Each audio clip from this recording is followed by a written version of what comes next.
Hi guys, welcome back to my channel. I hope you all are doing well. So आज इस video में मैं आपके साथ Montessori practical life activity share करने वाली हूँ and that is independent hand washing. 5 साल से जो छोटे बच्चे होते हैं उनको आप खुद से इंडिपेंडेंटली विदाउट योर हेल्प हाथ धोना कैसे सिखा सकते हैं ना। सुनने में तो ये बहुत ही सिंपल एक्टिविटी है, बट कई बार क्या होता है कि 5-6 साल के जो बच्चे होते हैं वो भी जितनी बार उनको हाथ धोना है वो आपको बोलेंगे, आपको बताएंगे। अगर आप कहीं बाहर जा रहे हो तो भी उनसे उनको ठीक से नहीं समझ में आता था कि कैसे डिस्पेंसर को यूज़ करना है, टैप को जो ओपन करना है। सो हर बार उनको आपकी ज़रूरत पड़ती है। सो मॉन्टेसरी वे में आप घर पे ही इसकी ट्रेनिंग कैसे दे सकते हैं इस पर हम बात करेंगे। इसमें कुछ स्टेप्स होते हैं जो आपको धीरे धीरे उनको सिखाना है। ऐसा नहीं है कि एक ही बार में आप उनको सभी स्टेप सिखा दें, बिकॉज 2 साल 3 साल के जो बच्चे होते हैं वो कुछ भी सीखने में थोड़ा टाइम लगता है।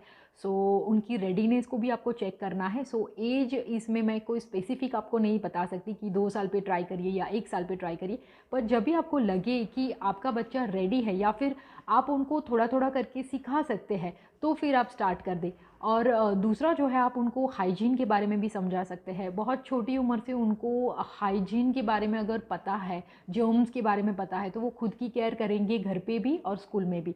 तो ये एक बहुत ही इंपॉर्टेंट लाइफ स्किल एक्टिविटी है। इसका होम सेटअप आपको कैसे करना है उस पर भी हम बात करेंगे विथ डेमो। नाउ इस एक्टिविटी को आप 2 तरीके से सिखा सकते हैं। If you are a Montessori parent, आपका पूरा एक शेल्फ है और हर प्रैक्टिकल एक्टिविटी को आप ट्रे में सेटअप करके सिखाते हैं, तो इसके लिए आपको 2 बोल लेने हैं, उसमें पानी लेना है, एक छोटा सा चाइल्ड साइज डिस्पेंसर लेना है जिससे लिक्विड बच्चा बाहर निकाले, एंड एक नैपकिन रखना है। उसको फिर स्टेप बाय स्टेप आपको सिखाना है। इस वीडियो में मैं आपको रियल वॉश बेसिन पे कैसे प्रैक्टिकली बच्चे हैंड वॉशिंग सीख सकते हैं उसकी बात करेंगे। नाउ सबसे पहले इसके होम सेटअप के बारे में बात कर लेते हैं। नाउ आपके घर में जितनी भी बाथरूम्स हो या वॉश बेसिन हो, उसमें से आपको किसी एक को सिलेक्ट करना है, बिकॉज इसके लिए आपको 2 स्टेप्स टूल की ज़रूरत पड़ेगी। टोडलर्स जो उनकी हाइट के हिसाब से आपको सब सेट करना है।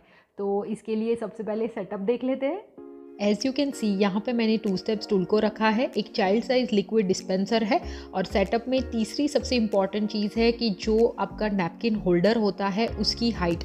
सो उसको आपके बच्चे की हाइट के हिसाब से आपको सेट करना है जिससे बच्चा इजीली उसे ले पाए और वापस भी रख पाए। स्टेप आता है डेमोन्स्ट्रेशन। आपको स्टेप बाय स्टेप बच्चे को कुछ बातें सिखानी है। एक तो उसको टैप को ओपन करना सिखाना है, उसके बाद उसी टैप को क्लोज करना सिखाना है। जो भी डिस्पेंसर है उसमें से किस तरह से सेफली लिक्विड को निकालना है जिससे अपने कपड़े भी ख़राब ना हो और ज़्यादा भी वो वेस्ट ना हो जाए। नेक्स्ट आता है actual hand washing. So minimum 20 seconds के लिए हैंड वॉशिंग को प्रमोट करिए। आप अपने बच्चे को डेमो करके दिखाइए कि किस तरह से back of the hands, front of the hands, fingers and even nails को क्लीन किया जाता है। अगर बच्चे ने फुल स्लीव्स पहना है तो उसे स्लीव्स को रोल अप करना सिखाइए। यहाँ पे मेरी बेटी ने अभी जस्ट क्ले की एक एक्टिविटी कंप्लीट की थी, तो वो अच्छे से अपने हैंड्स को क्लीन कर रही है। पिछले 6 महीने से मुझे देखना नहीं पड़ रहा है, वो इंडिपेंडेंटली हर स्टेप्स को खुद ही मैनेज कर रही है।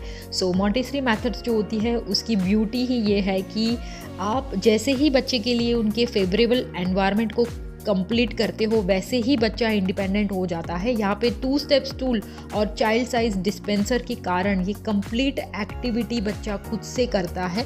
और दूसरी ये बात कि जब बच्चे को समझ होती है कि ये कितना इम्पॉर्टेंट है, आपने जर्म्स के बारे में बताया, बैक्टीरियाज के बारे में बताया, वाटर वेस्ट के बारे में बताया, तो बच्चा अच्छे से फोकस करेगा और एक्टिविटी को कंप्लीट करेगा।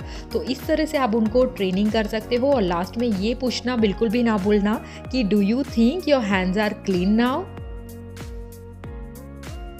हैंड वॉश हो जाने के बाद जो एक्स्ट्रा पानी हाथ में है उसे सिंक में ही, लाइक बेसिन में ही उसे शेकअप करना है, ये भी सिखाइए। और जब बच्चा नैपकिन ले रहा है उसके बाद उसको वापस भी रखना है।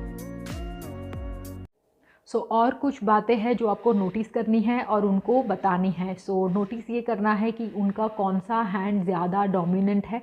किस हैंड, राइट हैंड या लेफ्ट हैंड, तो उस किसका वो ज़्यादा यूज़ करते हैं, लाइक टैप को ओपन करने में या फिर डिस्पेंसर को यूज़ करने में, ये एक आपको नोटिस करना है। और दूसरा उनको ये समझाना है कि कब कब उनको हैंड वॉश करना है, जैसे कि बिफोर एंड आफ्टर मील्स है, अगर वो बाहर से खेल के आ रहे हैं तो उनको हैंड वॉश करना है, आफ्टर ईटिंग चॉकलेट्स या फिर आफ्टर प्लेइंग विथ सैंड और क्ले, ऐसी जो चीज़ें हैं उसमें केमिकल्स होते हैं। सो इस तरह से आप उनको नॉलेज दे सकते हैं। जितना उनको नॉलेज होगा और रीजनिंग के साथ अगर उनको ट्रेनिंग मिल रही है तो वो इजीली कन्विंस हो जाएंगे कि यस ये राइट है और इससे मेरे लिए बेनिफिशियल है। तो ये दो चीज़ें हैं। और दूसरा, अगर उन्होंने फुल स्लीव्स पहनी है तो हैंड वॉशिंग के पहले स्लीव्स को कैसे रोल अप करना है, ये एक स्टेप भी आपको उनको सिखा देना है। So toddlers love to be independent and हमें उनका एनवायरनमेंट ही ऐसे क्रिएट करना है, थोड़े बहुत चेंजेस करके आपका जो घर है वो आप टोडलर फ्रेंडली बना सकते हैं, उनको इंडिपेंडेंट बनने में हेल्प कर सकते हैं। अगर आपको ये वीडियो अच्छा लगा हो, यूज़फुल लगा हो, इन्फॉर्मेटिव लगा हो तो इस वीडियो को लाइक एंड शेयर ज़रूर करना and I will see you next time.